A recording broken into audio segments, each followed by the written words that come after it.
expressed in this program by the host or guests do not state or reflect those of the company, its management, sponsors, or any entities they represent. Oh, it's lit. We prime time. Subscribe, like, and share. Give us your feedback. Yo, I'm Manny at the plate and Kobe off a steal. Gretzky for the goal and Brady at the wheel. I'm a game changer, the Osaka of the tennis. And breaking scoreboard, Simone of the Olympics. Defense and big business, the Mayweather who way better. From the greatness of Jim Brown, I've been down. Talking sports before I was off the porch. Screaming Bo knows while Jordan was playing horse. Late 80s getting torched by the drive and the shot. 2016 got a ring off the 3 in the block. They eased to forgot the cardiac kids. Price and Doherty, Bell in the Indian years. This who it is. Your host DeeTrynt, yo, that's a name banger. Come in the streets and talk sports with the game changer. Yo, your host DeeTrynt, that's a name banger. Come in the streets and talk sports with the game changer.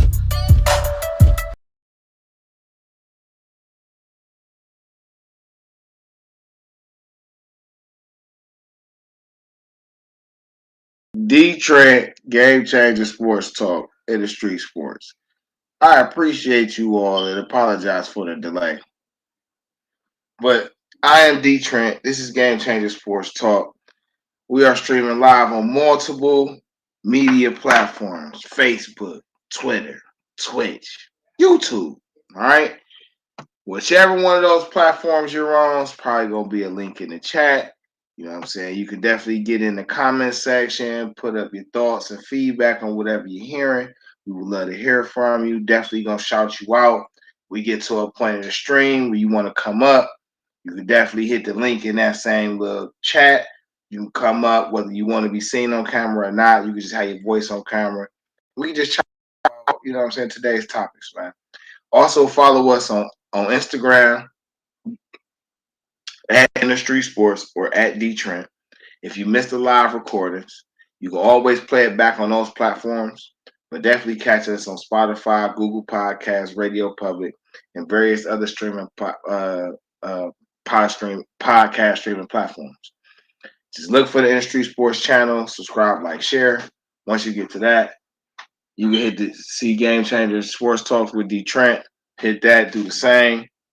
All right, so today's topic, right, is the Cavaliers offseason. Now, you gotta excuse me, I'm trying to get back in my groove. You know, it's crazy how, like, things want to get in your way when you just trying to do things, you know. I got so used to it, it still kind of bothersome to me, though, because I'd be like, just why, you know, so. And I guess the Cavs kind of feel like that, too, right? The Cavs got a whole history of just inopportune timing of decisions and circumstances that just seem to keep them from getting where they be trying to get to, right? You know, then boom, the whole big thing happens and they had a whole reset. Fortunately for us, though, right? The Altman Group, as I like to call them, Kobe Altman and Company. You know, Kobe Altman has built a solid foundation of an organization, in my opinion. You can say what you want about what you think he should have or shouldn't have did, and you know you can try to all the way eliminate the fact that people have to grow on a job that they've never had. Like there's trial and error. You go through experiences, and it's not about necessarily your initial experience. It's about how you respond to it. You know how you learn from it, how you get better. Not too many teams can say that they have 4 legitimate all-star players on their team. Not many people can say you have multiple role players on your team that could be a season or 2 all-star. Not many teams can say that they have a bunch of young cats who can ball, that if given the opportunity, they could be franchise changers to some degree. So, regardless of what a lot of people like to say, man, Kobe Altman has built a better top to bottom personnel of an organization than almost any other Cavs GM has done. That's even on down to the championship rosters and personnel that was on the team when LeBron and Kyrie and Love went on a 4-peat, right? You know, the contract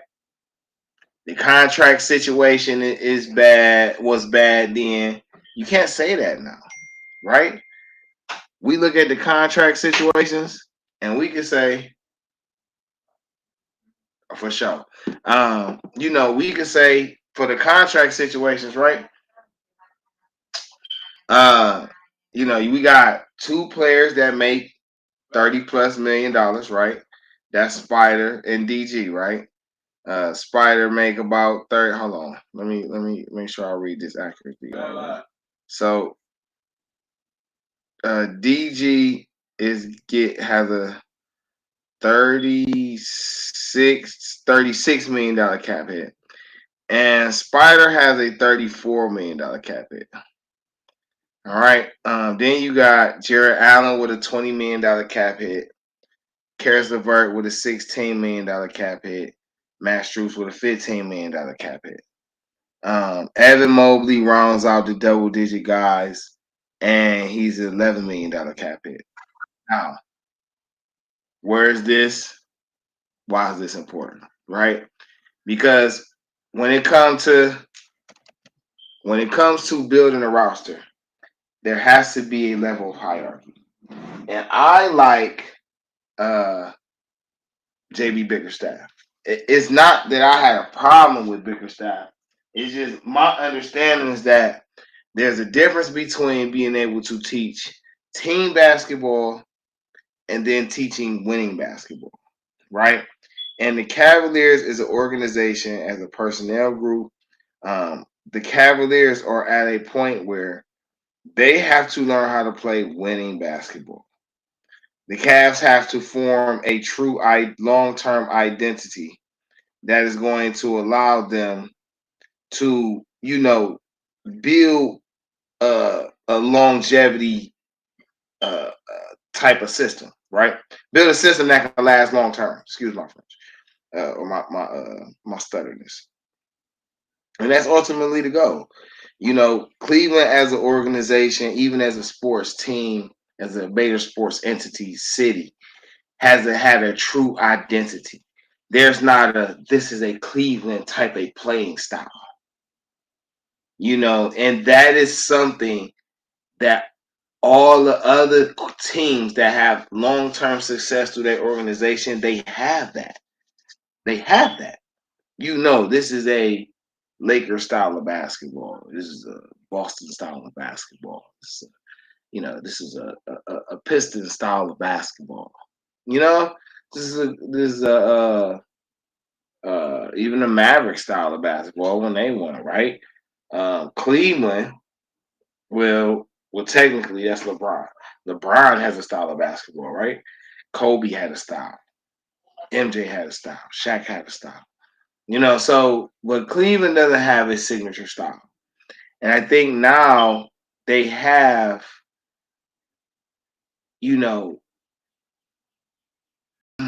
I guess a core plus they have a chance to implement one.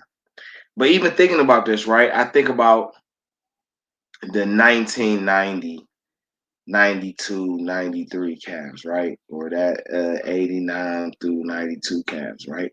When they had Mark Price and, at one point in time, it was Mark Price, Ron Harper, Larry Nance, and Brad Daugherty, which is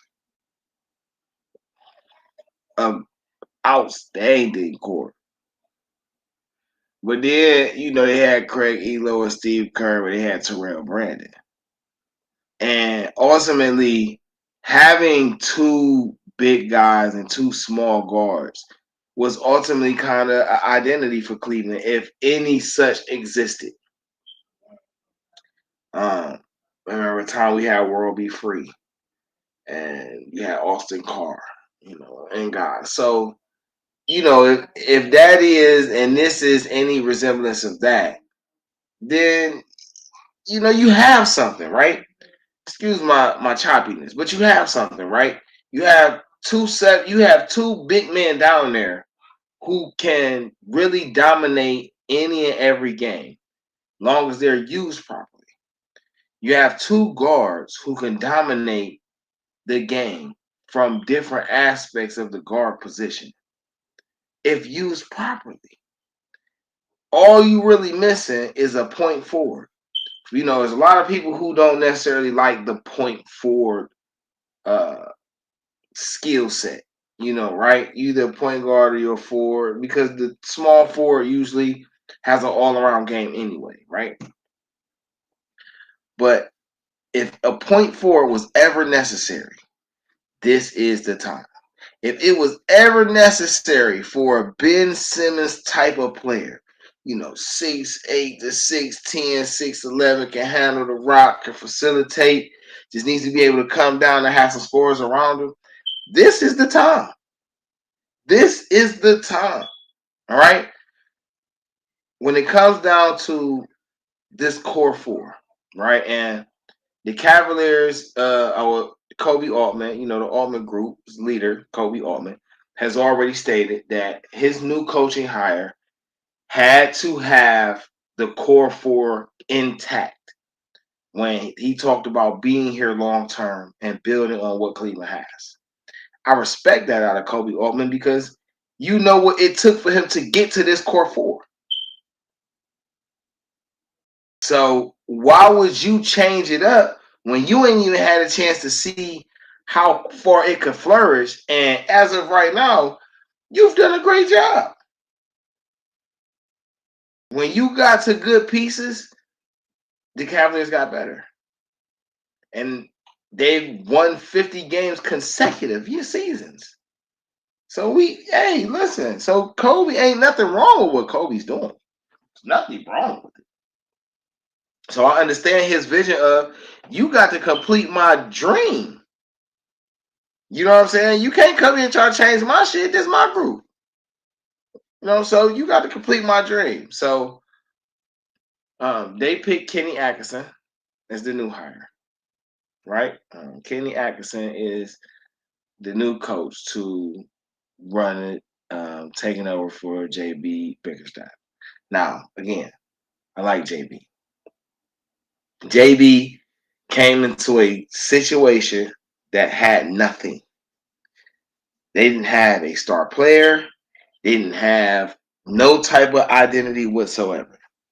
At worst, right now, Cleveland's identity is team defense, team basketball, take advantage of the turnover. I ain't gonna necessarily say in transition, because they don't get out in transition a lot. But when they do create turnovers, they try to take advantage of them. And that is a key focus. So, now they need and that's more along like a defensive and team thing, right? But now they need a signature offensive identity. And, can Kenny Atkinson do that? He has a talent or a reputation for developing young players. Respectfully, Donovan Mitchell was 26, 27. Darius Garland is 23. Evan Mobley is 22. Jared Allen's 25. Okay, Garland's 25. Jared Allen's 26. Donovan's 28. Mobley's 23. Right? So your core is young. Average age about 24, 25. They're young. You need to be able to have somebody who's going to get the most out of these players. DeeTrynt, Game Changer Sports Talk, InDaStreetzSportz, streaming on multiple media platforms: Facebook, Twitter, Twitch, YouTube. Follow us on IG at InDaStreetzSportz or at DeeTrynt. If you missed the live streamings, you can catch the replays on Spotify, Google Podcasts, Radio Public, and various other streaming platforms. Just look for the InDaStreetzSportz channel. When you get in there, subscribe, like, share. Look for Game Changer Sports Talk with DeeTrynt and do the same. We also got the InDaStreetzSportz.com website. You can find latest articles if you have, people that you would like to get spotlighted, things that you feel like should be talked about on the sports side. Email us, man, at InDaStreetzSportz, InDaStreetzSportz@gmail.com or DeeTrynt@gmail.com. All right. So we're talking Cavs off season. We just setting the stage, bringing together on, what the Cavs kind of look like contract wise, personnel and ideology wise, leadership wise, and new head coach wise, right? Thank you all for tuning in wherever you're streaming from, wherever you're viewing it from. You can get right in the chat. Leave your comments. I'll read them out loud. If you would like to come up at some point, we could talk about whatever the topic is or whatever you want to bring to the table sports wise. And you can either show your face or not. It's okay. But, we can have a conversation. That's what this is about, right? So, the Cavs bring in Kenny Atkinson. As I say, Kenny Atkinson, he was the head coach for the Brooklyn Nets when they had D'Angelo Russell with LeVert, and they had just drafted Claxton, and Spencer Dinwiddie was over there. And this was right before they traded for KD and Kyrie and Harden, which is the trade that landed us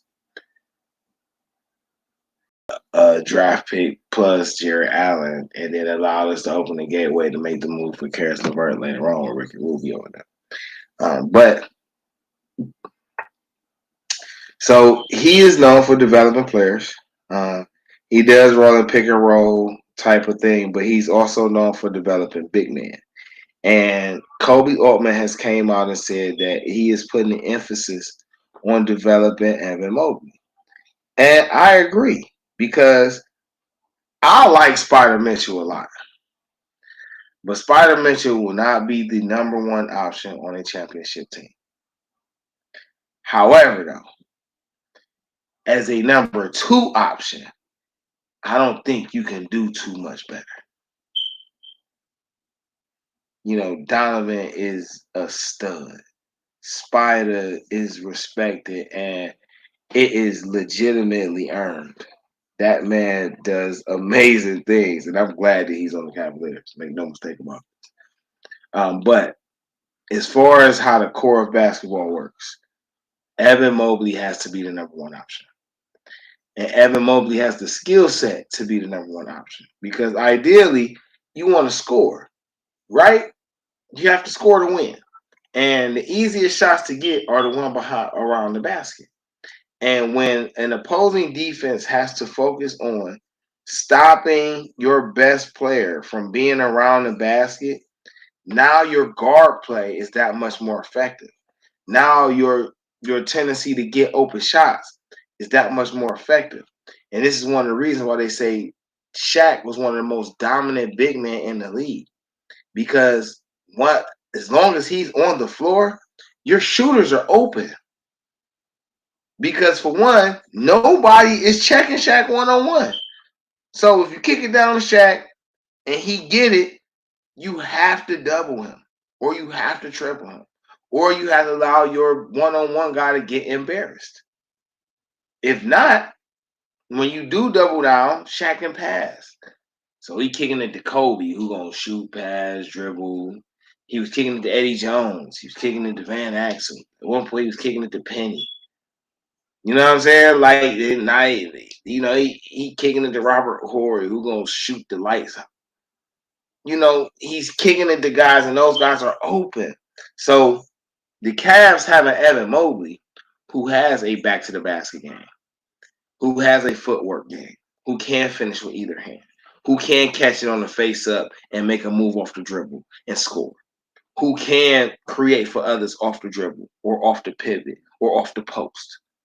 A guy who can stretch it out mid-range and stretch it out to the three and still play three-level defense. He could check you at the three-point line. He could check you in the mid-range, and he could still protect the rim. That is a stud. You don't get that often. That's generational talent in a 7-footer. You just ideally don't want to overwork that man or underdevelop him. You know what I'm saying? So Kobe Altman putting the emphasis on this is smart. You also got to pay that man, but you got to be smart.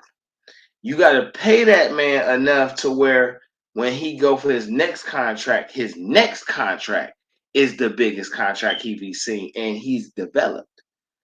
In this contract, you want to let him know we believe in you, but you haven't gotten to where they're at. So if he gets something like close to what Bam got, 166, it's Cleveland, so 180. I wouldn't be tripping off that, but not 200 because you haven't cracked 200 game. It's not all your fault though. But you doing it like this gonna work out for you long run because ultimately you will get a 3-year deal, right? That's what I was say. I say you would get a 3-year deal. Let's see, Evan Mobley's what? He's 23. So you can give him a 4-year deal. 3-year, 4-year deal, right? I would say 3-year. Right? When you come out the end of that deal, he'll be about 27. Right? And now you can get you the big boy deal. By the time that happens, you will be to know what you want to do with Garland and Spider, right? Spider be whatever deal he gonna resign ain't gonna kick in until Mobley get close to the end of that deal. And by that time, Garland's deal will be already about to end. So you got leeway with being able to play with the contracts and having to move to know when to move and who to move and how not to move, whatever the case. But ultimately, you don't really need to break that up because the most expendable piece out of this core 4 is Allen. And it's not because he's not valuable, but it's just because it's easier to replace his skill set than it is the other 3. So it has nothing to do with his value. Allen's valuable. He's more valuable to us than anybody, in my opinion. I wouldn't want to move him. But if you was forced to have to move a piece, his skill set is you can find more often than the other 3. Especially at the level they are for the age they are right now. You ain't gonna find that often. These are generational talents. So, the Kenny Atkinson should be able to build around these. I hope he's looking for a point forward, right? And I think they probably agree with me in the sense because of the draft, right? The draft just happened. A few things happened in the draft, but we just talking Cavs right now. I'll elaborate on some of the other things that happened in the draft and some of the things that's happened in free agency so far in a couple minutes and bring us up to date.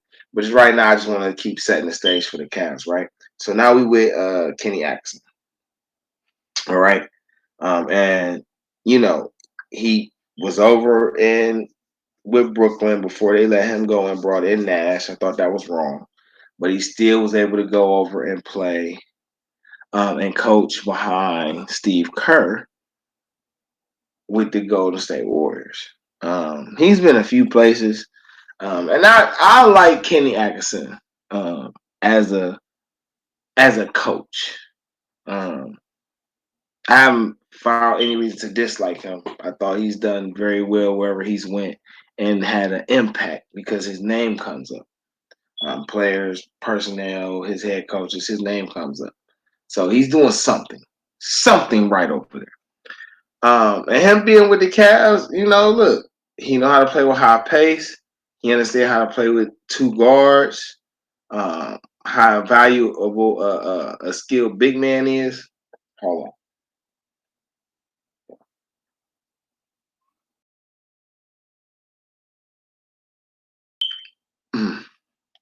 I had to wet my whistle right quick. So I think this could work. I'm very much interested to see how much what his staff is going to be like, right? What is the coaching staff going to be like? I hope they bring some old Cavalier players and put them on that bench, right? Why not get Mark Price on that bench? Brad Doherty. Why not? You know what I'm saying? Like, why not get some old school Cavs on that bench? Hot Rod Williams, whatever you can. Get whoever. Terrell Bro. No, I think I can't say that. But get some guys. Get some. I think that's something all teams should look into doing. Get some of your legends on the bench at some point, so a team the new players understand the history and culture of the team, because only those players can give certain insights on what the organization was like at the time they played for. And that's valuable to anybody. You know what I'm saying? That's just valuable information. You can only get that from a source. But I'm really interested to see what they staff look like, and how he utilizes, and if he's going to run the offense through Evan Mobley. That is my thing, man. But going back to the point four statement, clearly we're on the same page, because they drafted Jalen Terry, a guy who played 1 year in California, where he last played in this prior season. Played for 2 other colleges beforehand. Just taking advantage of the transfer portal. And there's nothing wrong with that, in my opinion. Outsource your work. You should get paid the most for your talents. And your worth is whatever a person is willing to pay you. So you should get paid for your talents. Because guess what? As an adult, you got to pay for your own life. So if you got the skill to get paid something that's going to allow you to do what you need to do, you should utilize it the way you see fit. Nobody can exploit you better than you. But he's a 6'6" wing, nice handle, can beat you one-on-one, can make plays off the pick and roll, can make plays in transition, can finish at the rim in both hands. Imaginarium. LeBron James opting out to re-sign with the Los Angeles Lakers. I ain't mad at that. I mean, they got Bronny. Why not? You know what I'm saying? JJ coaching. They got a shooter now with Dalton Connect. D'Angelo coming back. They still got Austin Reeves. They got Rue. Jackson Hayes is going to be a little better. Clearly, somebody's going to listen to AD when he says he doesn't want to play the 5. He's more effective as the 4. And that's going to be cool. Because in my opinion, right, y'all come back, and the first thing I want people to understand is that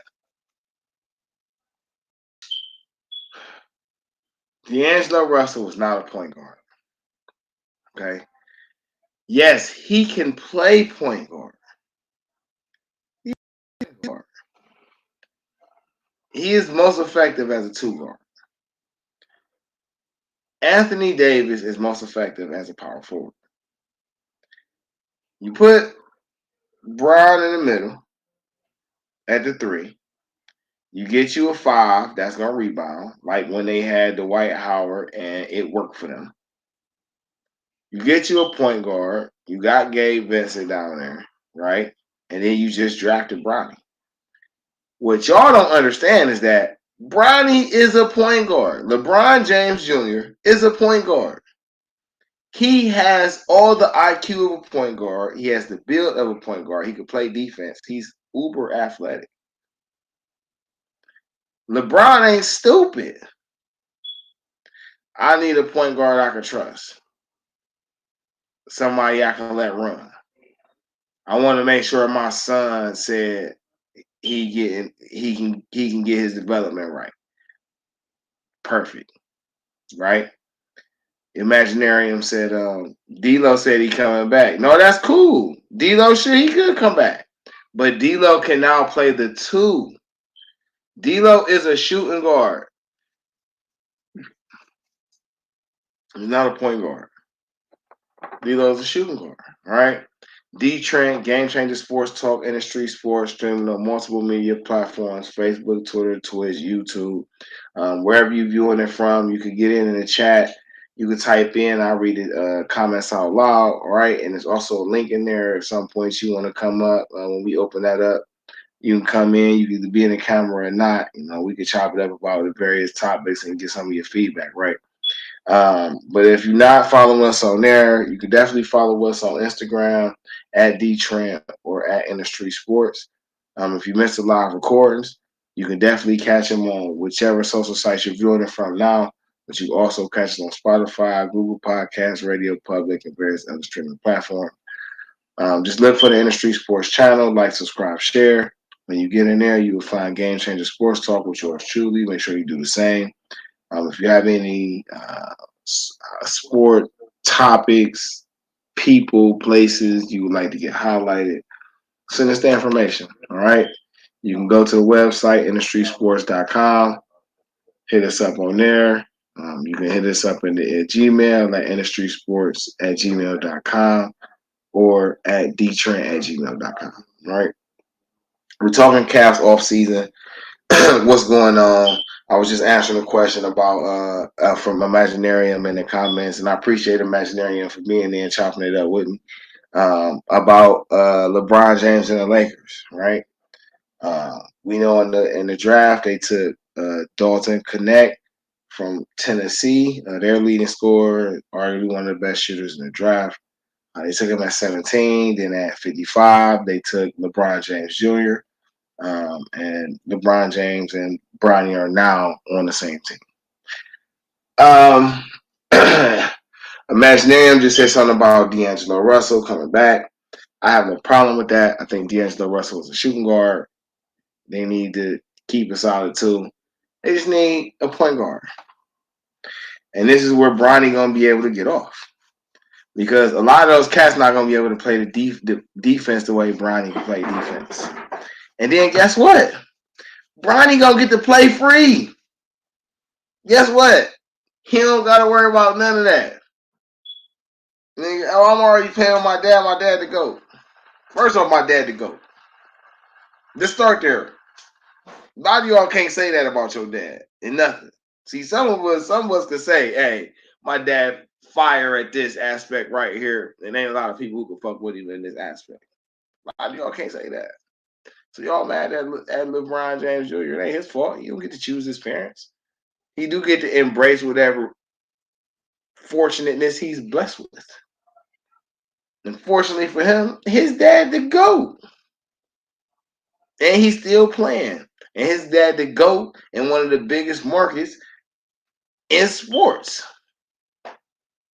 And he was just playing in USC where they was just lightweight playing on his name and didn't want to let him shine. This is my opinion, but they didn't want to let him shine because of who his dad was. So a lot of people ain't even get to see what Bronny was capable of because behind the scenes they was holding back. And I know a lot of y'all ain't gonna want to hear that because y'all think it's always making an excuse for somebody, but y'all got to be realistic with yourselves, bro. Like they was being petty, they was holding him back. So as far as I'm concerned, you know what I'm saying? He gonna be definitely, it's gonna be cool, man. But I like what the Lakers did so far. So, but now back to these Cavs, man. So from where I sit,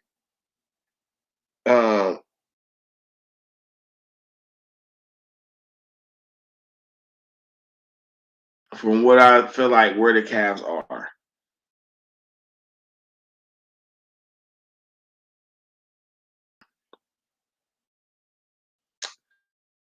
I'm gonna tell you players I feel like are expendable. Ty Jerome, Dean Wade, Georges Niang,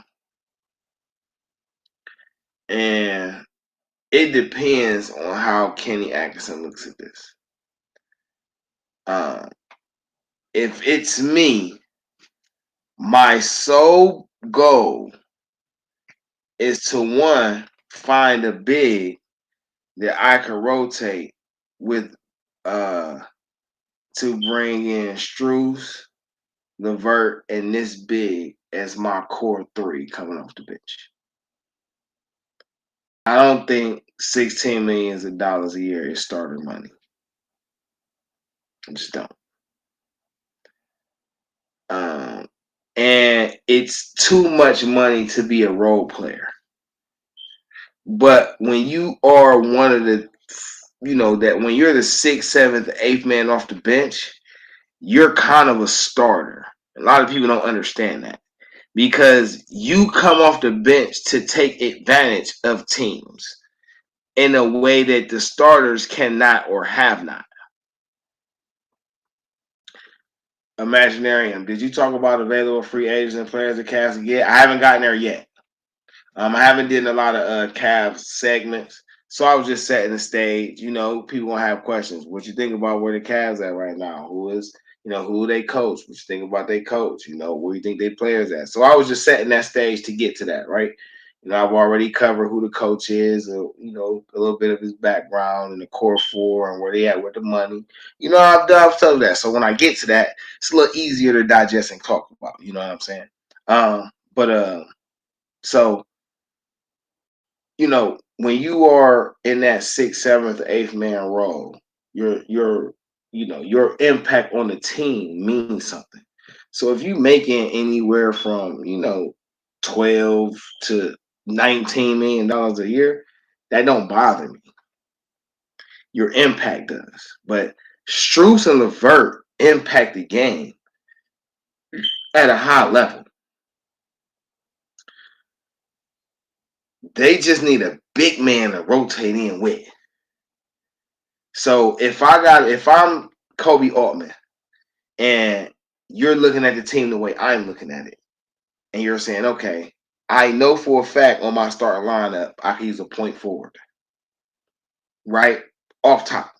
I need a 6'8", 6'7", 6'8", or better wing that can be a point guard at the 3 position. Whatever his other skill sets is, we got to decipher from there. First, can we even just find that, right? That's what you can use to complete your starters. Your bench has 2 core wings, right? And I like a Coro, and we'll get to a Coro in a second, but just speaking on these 2 guys, because these 2 guys make $16 million a year. And when you making that type of money, you have to be impactful for your team. You can't just make that type of money and it just be cool. No, bro, you got to have an impact. When you step in, it's got to mean something. And LeVert and Strus impact the game at a high level. You know what I'm saying? Strus then won a few games for the Cavs this past season. LeVert then came in and did his thing in quite a few games. So those 2 guys being your 2, 6 and 7 guy off the bench, there's nothing wrong with that. Because you can run one with one guard with with one guard or center combination, right? Whether you want to run Strus with Garland and Allen, or Garland and Mobley, or you want to run LeVert with Mitchell and Mobley, or Mitchell and Allen. You have this option. That's great for the Cavs, especially just going into this next season because they don't have to move anybody.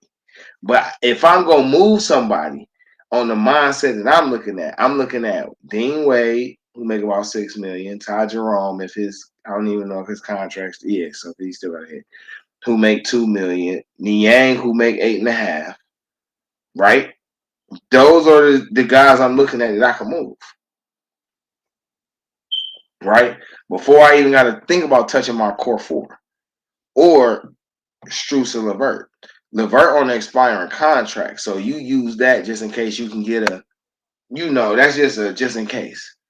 Strus on a contract that still got 3 more years on it, so that's not going to be as appealing to move. But Strus also a couple years younger than LeVert.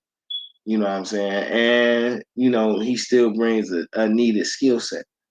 So if you have to choose, you understand you'll probably get a little more value for LeVert because he's able to come off the bench and his contract is take on friendly. But they should go after a big guy, right? So I guess we got to get into the free agency list, right? Who all is free agents? Hold on, I'll pull this up already. My laptop was acting a little funny, like he ain't want me to do everything from one device. So I had to break out my multi-device, right? Oh, let's talk about the NBA draft. Well, I actually did talk about the draft a little bit, right? I did a mock draft, and make sure y'all go up on the channels and check out the last video where I talked about the first round and how my mock draft compared with what actually happened in the draft and why I chose what I chose. Definitely check that out. But it's been a lot of trades going on, right? I didn't even cover that. So let's talk about the trades and then get into the free agency list and how that lines up with the Cavs. Okay. Yeah, so I'm just now reading LeBron, the opt out, Oz, new deals in LA. That's what Imaginarium was just talking about.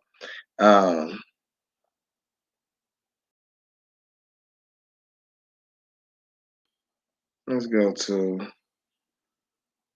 boop boop. All right, so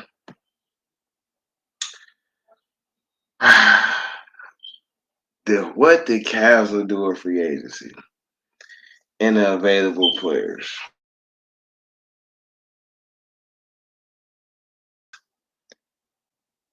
You know, this free agency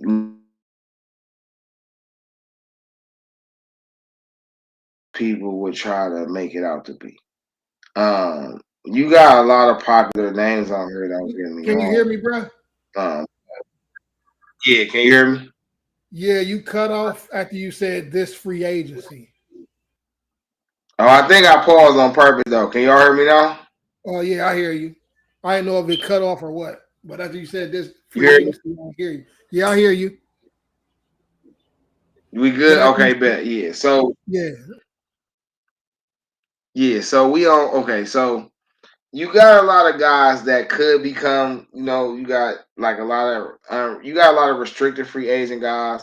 So these restricted free agents, when it comes to free agency, talks about guys who are part of teams that a lot of times either still on their first contract or they're on a contract that allows the team holding their current playing rights a chance to match whatever you offer them. So this is where you come with the offer sheet and all that type of talk. That's where that play comes in with the restricted free agents. All right. They're restricted to who they can go to depending on the type of compensation the team letting them go was going to get, or you're being able to your ability to outbid them for that player services. The unrestricted free agents is the guys who can go wherever they want, whenever they feel like they want, and all that type of thing. So the trades we've had so far with the NBA, and it's been crazy. Some of these trades does not shock me. But some of these trades have been, and these contracts have been kind of crazy. I ain't gonna lie. Here we go. Let's pull this up. So I'm pulling this up from ESPN as a guidepost for the last couple things. So let's give you an update. Royce O'Neal intends to sign a 4-year, $44 million deal to return to the Suns. Hold on one moment.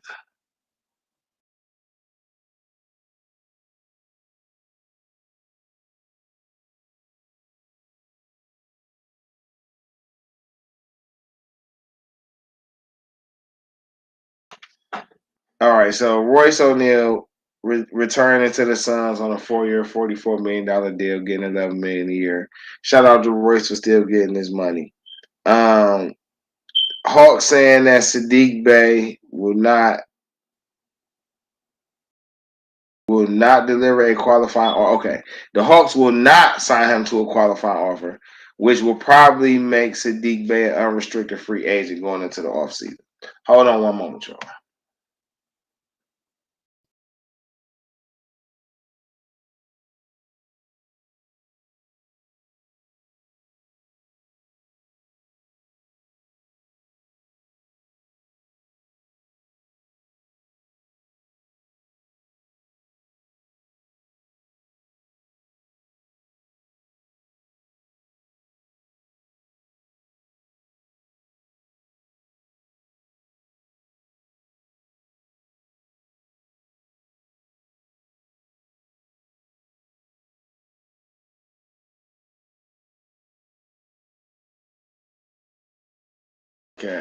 Anyway, yeah. So, all right. LeBron James intends to opt in. He's opting out of his final year of his contract that's worth $50 million a year. Of course, if he wants his son to get some type of money and he wants to be able to resign and make moves and shit, he's gonna have to take some type of pay cut. Brad can't get paid no more money than he already make. At this point, it can't be about the money. All right. But we're gonna see how that works out, right? He still want to get paid a respectable salary, though, and I respect that, but he don't need the most money in history. All right. I feel you on running it up, but you still gotta set another standard too, bro. But that's another conversation. Kevin Love will not be taking his $4 million player option, and he intends to try to sign a new deal to stay in Miami to end out his career, I'm assuming. Russell Westbrook is definitely picking up his option with the Clippers. $4 million option for next season. Guard Delano Banton is picking up his option for Portland Trailblazers. Joe Ingles is declining his $11 million option for Orlando, so he'll become an unrestricted free agent. The Clippers will not tender Brandon Boston Jr., making him an unrestricted free agent. Now we get to one of the mega deals. All right. The Atlanta Hawks are trading DeJounte Murray to the New Orleans Pelicans in return for Dyson Daniels, Larry Nance Jr., and a couple draft picks. I believe 2 of those picks are unprotected. Okay, InDaStreetzSportz putting it up there. Russell Westbrook puts up his $4 million player option. I see you. So that's an interesting trade, right? I like the idea of DeJounte playing with Zion and Brandon Ingram. That's actually fire. Then they just drafted Yaviz Messi. So because listen, Zion is a power forward. All right. He probably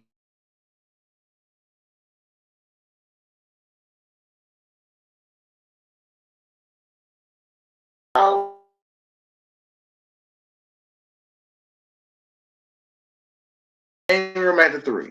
And Ingram You cut off, kind of bro. You cut off after you so the said fact that Zion is a power forward. put both of them on the wing. Did you hear me, bro? I cut off. After you said Zion Yeah, I can is hear a you power now. forward, couldn't Can you hear hear me? nothing you said. Okay, bet. So I said Zion is a power forward. And Brandon Ingram is a 3. So having both of them at the 4 position is nice because you can interchange. I think Zion is ultimately a 3 in his prime. Hold on. I think Brandon Ingram. I swear I just seen something about Brandon Ingram on the move. I don't know. I have to look Yeah, into they that. even talking about trading, but I don't know. For them bringing DeJounte over tells me they don't want to trade Brandon Ingram. Because you figure like this. If you got DeJounte with CJ McCollum, you got a fire backcourt.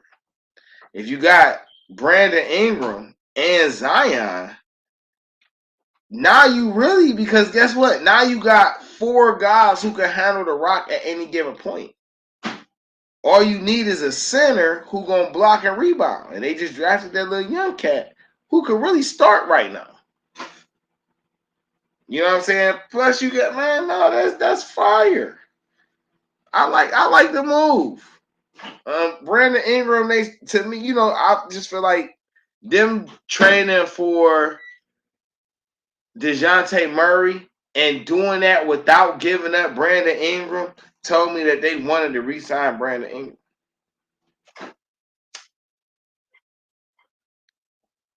DeJounte deal set in. By the time you got to re-sign DeJounte, CJ McCollum deal, there's no need to try to move CJ McCollum when his contract gonna take him out anyway. So his contract gonna end. Brandon Ingram contract gonna kick in. And by the time you have to worry about it being an issue, DeJounte will be up for a re-signing. So it'll all work out. I don't think Ingram gonna move. I don't think you should move him because I think him and Zion like playing with each other. You know what I'm saying? It's just that if you depend on CJ McCullough to be your setup point guard, then you're not allowing CJ McCullough to be the best version of himself. So I don't know how that's gonna work. But we don't see how it plays out, right? D'Angelo Russell to opt into his $18.7 million contract from next year. He shot a career high 41.5% from threes, including 39 for off the dribble 3-pointers, which rates tied third best last season per Spectrum. San Antonio Spurs and guard Devontae Graham are pushing the guaranteed date on his contract back. They're looking to try to, work out a trade. The Hornets have declined the option on JT Thor, so he'll be an unrestricted free agent. PJ Tucker is exercising his player option for $11.5 million for next season. Wizards and guard Landry Shamet are moving their guaranteed date back so they can try to work out a deal, I'm assuming, for a trade or something. Bronny James will probably wear number 9 with James Jr. on the back of his jersey. The Hornets are waiving Seth Curry. The Clippers are not worried about Paul George. It seems that they think they have a good chance of re-signing him. The Raptors are picking up the $23 million guard option on Bruce Brown. Let me see. The Golden State Warriors are pushing the guaranteed money date back for Chris Paul so they can try to work out a trade for him. Klay Thompson looks like he is leaving and he'll be looking for elsewhere to play. And Tim Hardaway Jr. was traded from the Dallas Mavericks to the Detroit Pistons for 3 second-round picks and guard Quentin Grimes. Also,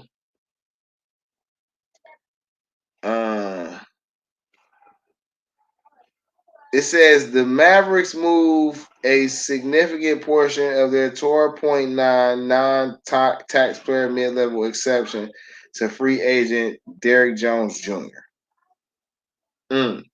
Said re-signing Jones was priority A1 and AB this offseason. The Toronto Raptors, after drafting guard Jacoby Walters in the draft, have re-signed guard Emmanuel Quickly to a 5-year, $175 million deal. All right. Quickly came over in the trade from Andrew Anunoby, who this offseason Anunoby just signed a 4-year, $212 million deal. Was proposed because they can't sign nothing yet. What else we got going on? So, with all this going on, we just bring you up to date just on some of the trade-ins and signs and things that's going on around the NBA and how that's going to affect the Cleveland Cavaliers. All right, so looking at the free agency list, right? And I'll just pull this up right here from ESPN and what they got going on, right? No, actually, hold on. I got a whole free agency list up. What am I talking about? Let's talk about this. Okay, so it's a lot of different names on here, right? You got some of the big names on here. Anunoby, who is, like I say, he's going to resign. Kelly Oubre is going to be available. Cam Reddish is going to be available. Isaac Okoro may be available, right? Kyle Anderson, DeLon Wright, Aaron Holiday, Tyus Jones, Wesley Matthews, Alex Burke, Kentavious Caldwell-Pope. Some guys, Tyrese Maxey, who was pretty sure is probably going to go right back to Philly. Clay's probably going to be available. Amari Bailey, a young guy who probably ain't really had a good chance. Jose Alvarado, Gary Trent, We just talk about Westbrook, but the yield probably might be on the. This is just a wing player guard. What's this? The guard position. Uh, Reggie Jackson, who just got traded, I believe. Well, I think I seen something that said Reggie got traded to the Hornets, but I gotta check up on that because I ain't just see that on. Interesting. Spencer Dinwiddie, uh, Deshaun Nix, Garrison Matthews, Dwayne Washington Jr., Josh Okogie, Taylor Horton Jr., Taylor Horton Tucker. There's a few guys on this list, right? But none of these guys really move me. I don't really feel like the Cavs need to be looking in that direction. I'm looking at big men who can rebound and block, right? So ultimately, I would say, right, a center, right? Who's the backup forward / center, right? We're looking at possible available players, right? Mo Bamba might be available. It's probably going to be available.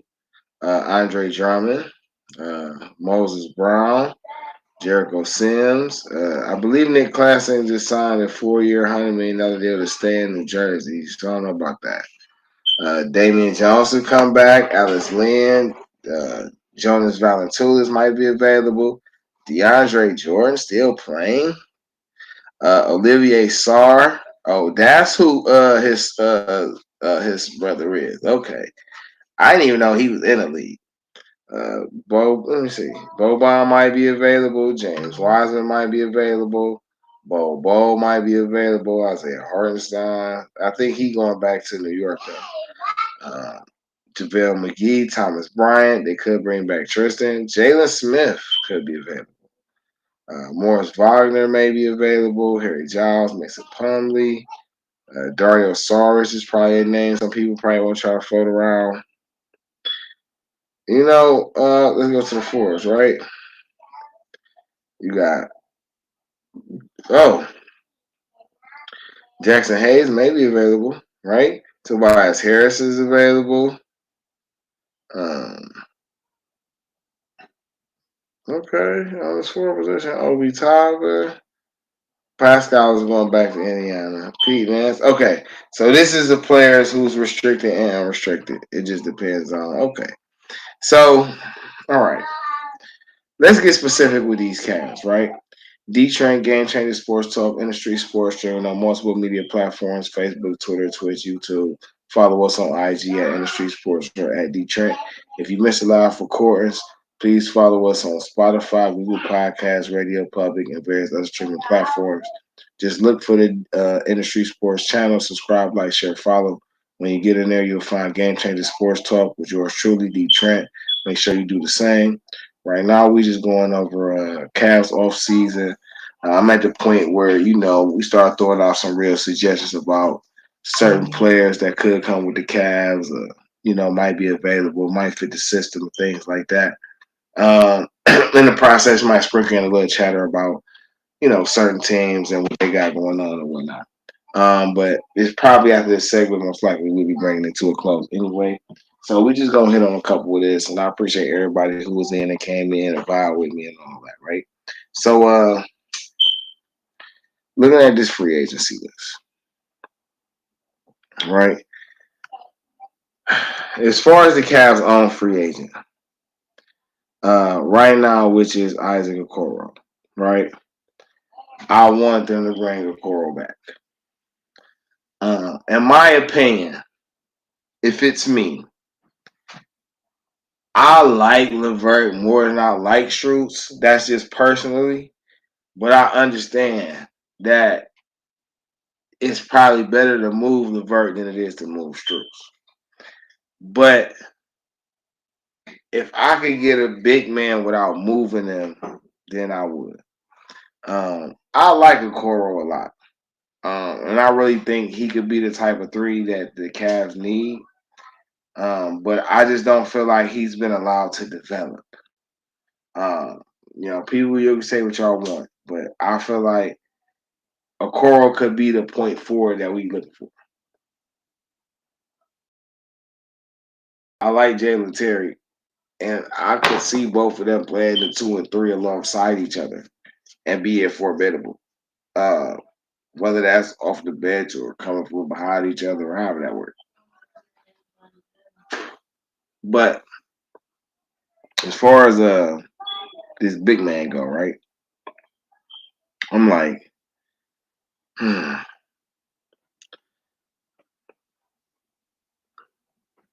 don't know.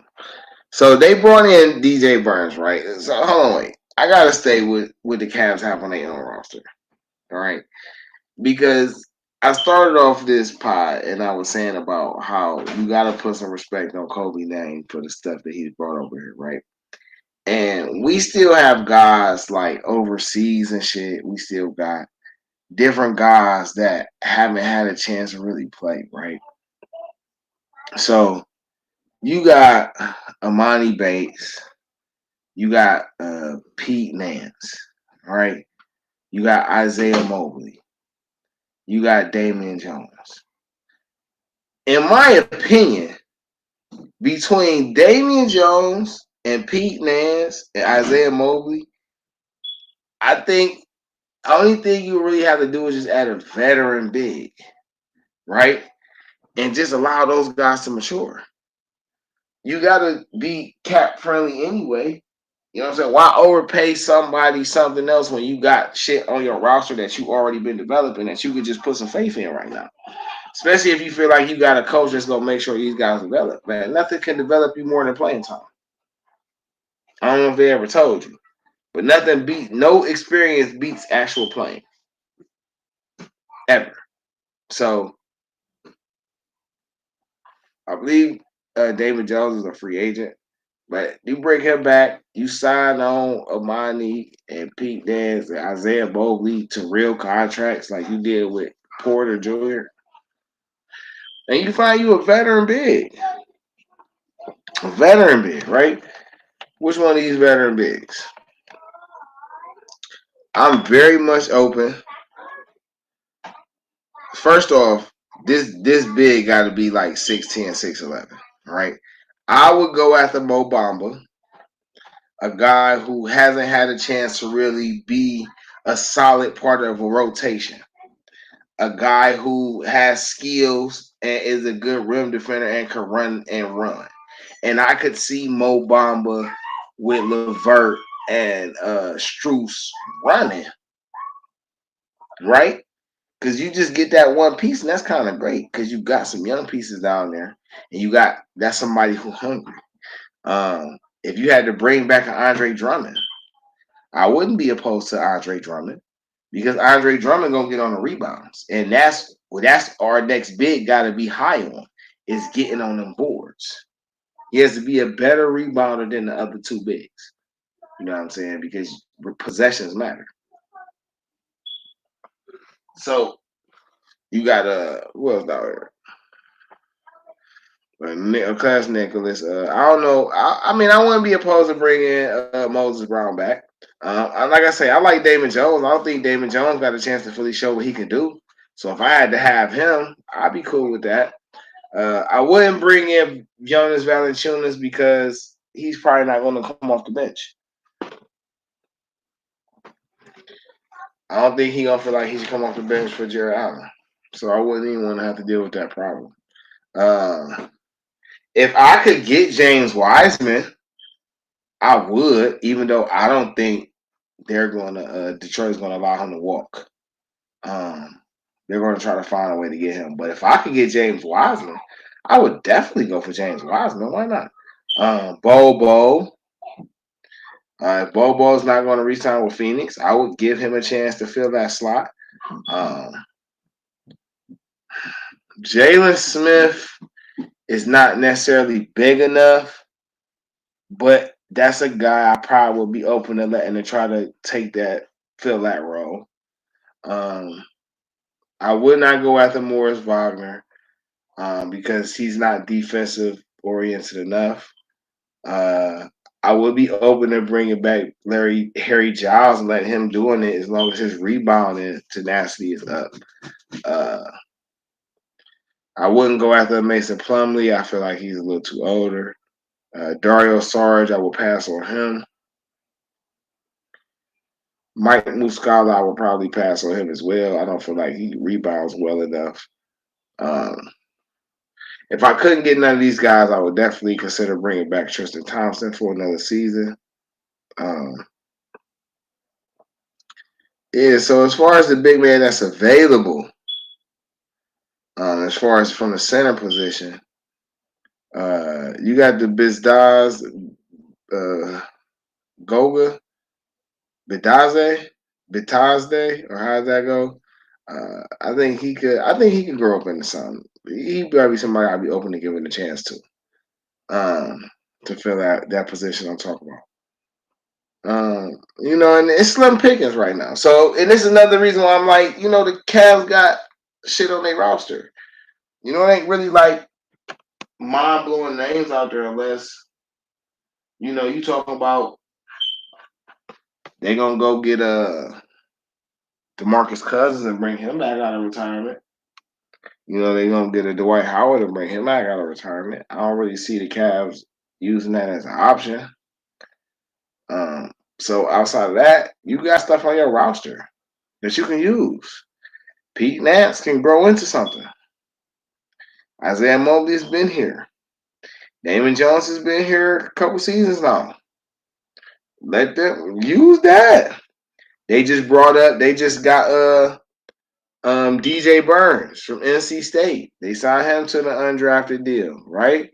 So the Cavs got some options because you got two guys starting that you got that's really centers.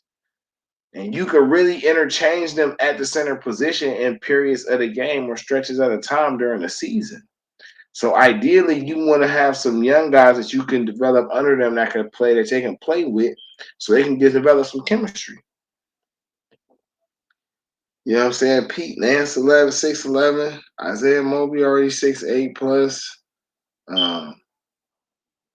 Damian Jones 6'10". He could ball them, could stretch the floor, and still protect the rim to some type of good degree. Willing to get down there and get on the boards. Young, inexpensive. You know what I'm saying? Got a passion for playing the game. Why not give him a chance to shine? You know what I'm saying? You got some veterans down there on the wing. You can let Imani Bates come up and earn his way. You know what I'm saying? You got a Craig Porter Jr. down there, so you got at least 3 point guards. You got Spider, you got Garland. You know what I'm saying? You got Porter Jr. You know what I'm saying? You got wings, so you got players. Now you might have to cut them down. You know what I'm saying? You might have to decide, but the Cavs got more than enough. I would just say they just need to grab a veteran big that allows them the option of sitting Mobley and Allen for nice periods of stretches at the same time. I could put this guy in and not worrying about having to rush about bringing Mobley and Allen back into the game. That's the type of big they need. So that would be my priority list for them this year as far as free agencies, and then just locking in the young players that they've already been developing and allowing them to get the chance to grow and see where you're at with that. And outside of that, you can lock Donovan up for that deal. If they want to give Donovan the max deal, a deal that won't kick in for another 2 seasons, I have no problem with that. I think it's smart, so that way you get the option over these next 2 seasons. If it don't work out, guess what? He's already locked into his deal, and that's easier to trade for somebody wanting to give up a lot to get Donovan Mitchell versus it is just taking a small deal. Go ahead and sign him to it. That way, by the time you have to figure this out, you still got DG locked in, and I'm pretty sure y'all about to lock Evan in this year. But I would definitely re-sign Okoro. I like Okoro. Right now, for the contracts they handing out, Okoro can get at least $10 million a year. At least. For what he's provided, for what he can go into, If you gave him like a 3-year, $35 million deal, I wouldn't be mad at that. I mean, for what he's done over his career for us, he can get at least $10 million a year, $13 million a year. Especially if you gave DG 30. A core lightweight really can get like 15. He can get what you giving Strus and Levert. You know what I'm saying? At least close to it. 14, 13, 14. That's fair. Now, if he turns up his offensive game, he's worth 25 plus. Off top, in my opinion. He turns on his offensive game, he's worth 25 plus. So if he want to sign like a 2-year deal or a 3-year deal, I would say a 3-year deal. Get you a 3-year deal, get around like 35 million. I think that's 30, I guess 30 to 40 million. A 3-year deal somewhere between 30 to 40 million, I think is great for a core right now. And that gives him a couple years to be able to work on his game and be getting money comfortably. And that's an easy move. That's easy to move contract in this era. $13, $14 million, $15 million is an easier contract to move. So I think long term it'll still work out. Let's see how it goes, man. But I think the Cavs are in a great place. I like what the Altman group has done so far. I don't think as many is pressing as people want it to be. I was a person who was a fan of LeBron coming back. I mean, I wasn't advocating for it, but if he was going to come back and Bronny was going to come, I was not opposed to it. I have no issue with him opting to stay with the Lakers. I just like the fact that he gets to have a major influence in how his son gets to develop on a national stage. And a lot of people don't get that. So I think he should enjoy and embrace the privilege of having that. Because not everybody can say their dad is the GOAT and I got to play with him to start my career. You should take that and take full advantage of it if it's me. But I appreciate y'all tuning in. DeeTrynt, Game Changer Sports Talk, Industry Sports, streaming from multiple media platforms, Facebook, Twitter, Twitch, YouTube. Follow us on IG at Industry Sports or at DeeTrynt. If you missed the live recordings, you can catch the replays on Spotify, Google Podcasts, Radio Public, and various other streaming platforms. Just look for the Industry Sports channel, subscribe, like, share. When you get in there, look for Game Changer Sports Talk with yours truly. Do the same.